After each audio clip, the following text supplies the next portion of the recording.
Hey everybody.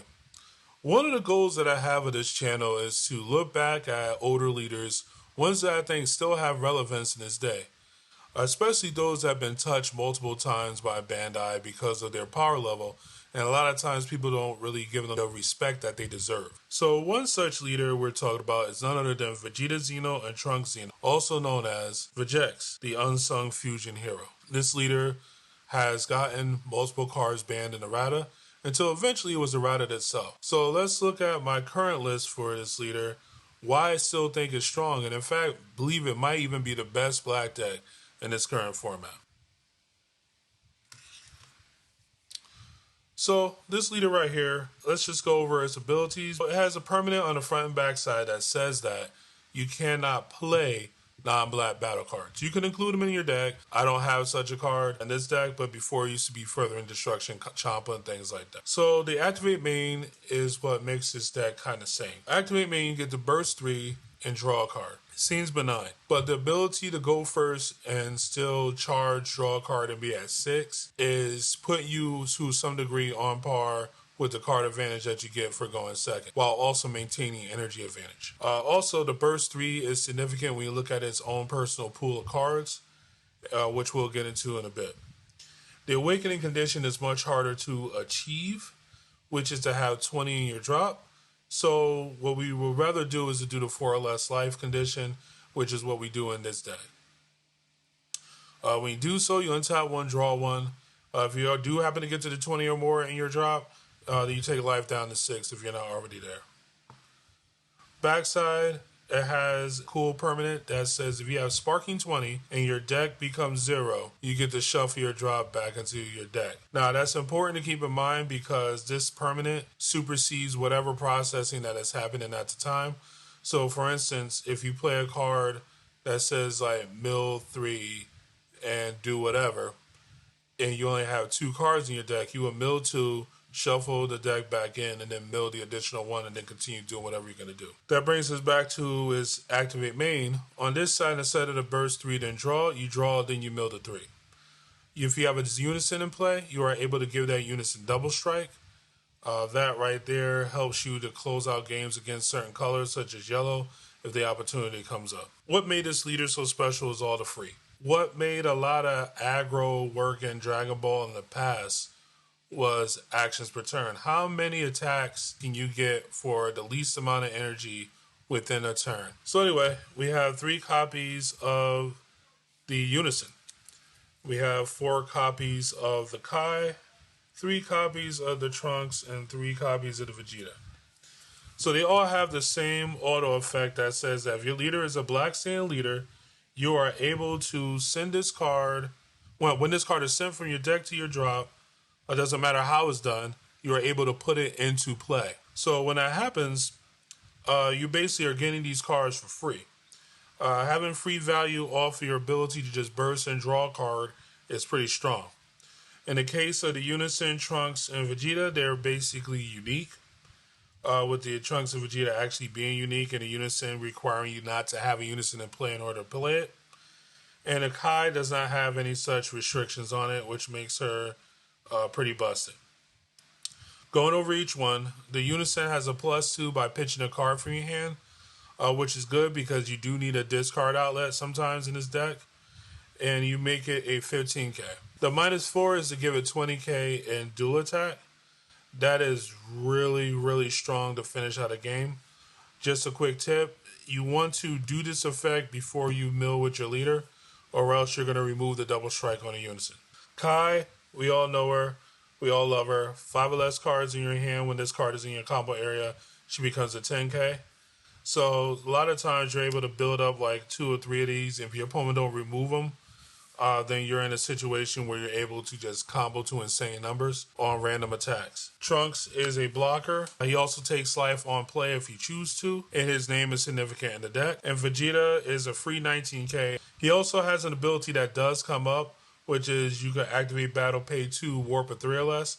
This helps you against various floodgate guys like Dark Power and things like that you don't want to have on the table messing up what you're trying to do. Next up, we have 4 copies of Vegeta. This is the SS Vegeta Burst of Strength promo. And this guy right here is pretty nuts. So you top 5, and in your top 5, you get a Trunks Xeno, Vegeta Xeno, or Vegeks, and you add it to your hand. Or you could add it to the drop. And that's the part that a lot of people don't realize.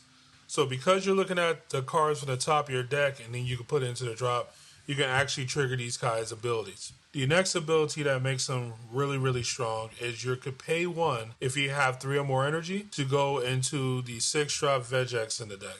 And we play 4 copies of Vegeks Space-Time Synthesis. This card right here used to cost 3. Because it doesn't cost 3 anymore, this card is absolutely busted. When you play this card, you are able to look at your warp and grab a battle card cost 4 or less and add it to your hand. So this means you could usually get any super combo. You could get copies of Kai. You could get copies of random combo pieces, whatever. It's a 25k double striker that you made most likely for 1 energy.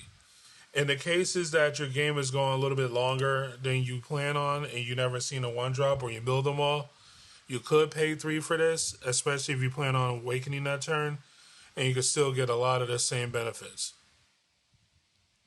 Now, that's not all. When you are done with using them and doing your swing, you could go and Xeno Evolve into Vegeks Burning Impact Unleashed. This card is super powerful.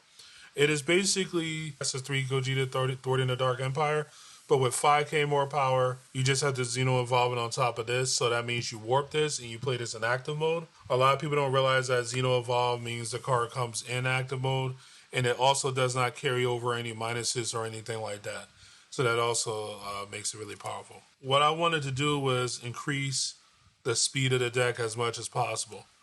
So one thing I did was include an old package in the deck that a lot of people may not really even remember. So one thing I did was add 1 copies of Trunks, the Elite Descendant. Is that 1 because this leader plus the next card I'm going to show you cause this card to get limited to 1. Basically, when you overwhelm this card, you are able to play a Vegeta Xeno with a cost of 3 in rest mode, and it has to be exactly cost of 3. So the target for it is Vegeta Reluctant Reinforcements. When this comes into play, you mill 5. That is the first ability that is pretty bonkers. Milling 5 after you do this usually gets you, multiple pieces out and so forth. But then the activate main on it is also very significant. You could pay 1, send it to the drop to play from your drop a 19k black battle card. So we have 2 targets for it. Cumber, Furious Frenzy. This card right here, I'm surprised that more lists don't include it. This card is insane, at least as far as the pressure you could generate.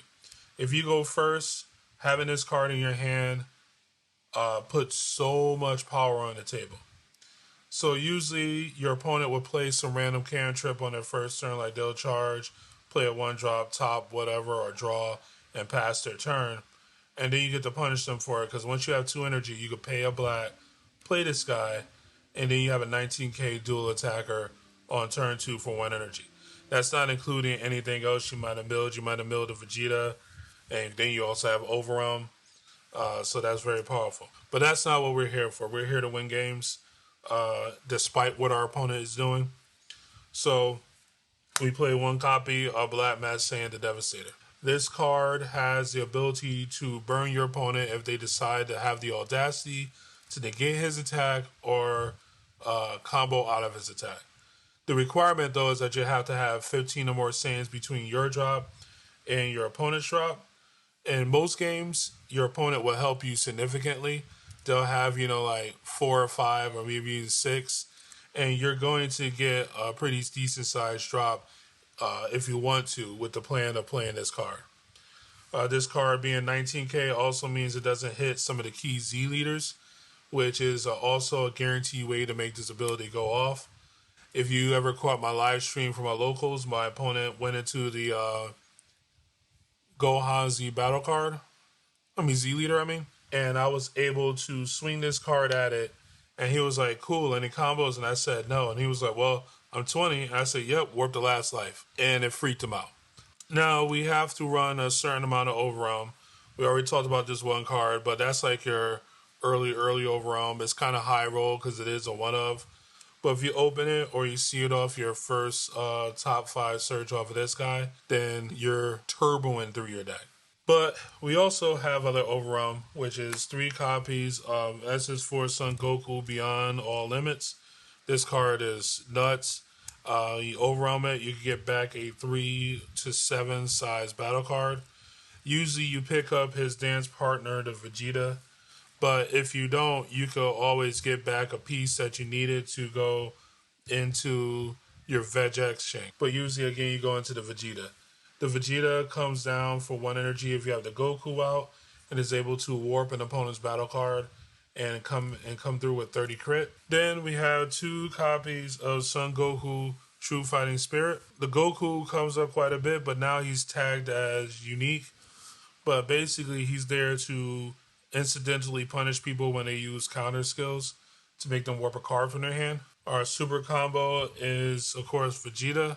We all know what he does. Bottom deck, draw 2 for less life. And we have the Goku Vegeta. We, of course, play thwarting. We do play 1 copy of the Gohan rare. We have 1 copy of this Trunks. So this guy right here, I have a love-hate for. So when it's good, it's great. When it's... Otherwise, you just have it there as a name. It dual attack 20k. Puts back up to 6 splat battle cards into your drop from your warp. So if you're going to use that to set up an overwhelm or to set up your 20 or more cards in your drop or to set up this guy right here, completely worth it. Otherwise, he's 2 energy and you could do a lot more with 2 energy in this particular deck. One of those things is our ultimate, which is Evil Saiyan. Evil Saiyan is still the best black ultimate. And in this deck, it creates a combo kill. So if your opponent is at 2 life, you're able to play Evil Saiyan, put him down to 1, and then tag this guy out into this dude, and then use it to swing with hopefully the appropriate amount of Saiyans in your drop and your opponent's drop. And if they do try to stop you, if they don't pop them or something like that, you will have his auto trigger and warp their last life. Then we have as our extra cards, only 2 copies of Super Kami and 2 copies of Petrification. So that right there is the main deck. We're going to go over the Z deck right now. So we do play a bunch of Xeno names. So we do play 2 copies of the Pan from the Dash Pack. She is able to just activate main, remove a battle card. The next card, which is Majin Buu. Then we have 2 copies of Surmounting. The Surmounting is there to, again, help us to awaken. Like, one thing I did with Surmounting was put this guy back into the deck, front to the bottom, and then overwhelm, make him, build a 5, do all the hot stuff. And then lastly, we have 1 copy of this Goku Xeno. So late in the game, meaning like turn 4, if we're really playing that kind of late, or turn 5.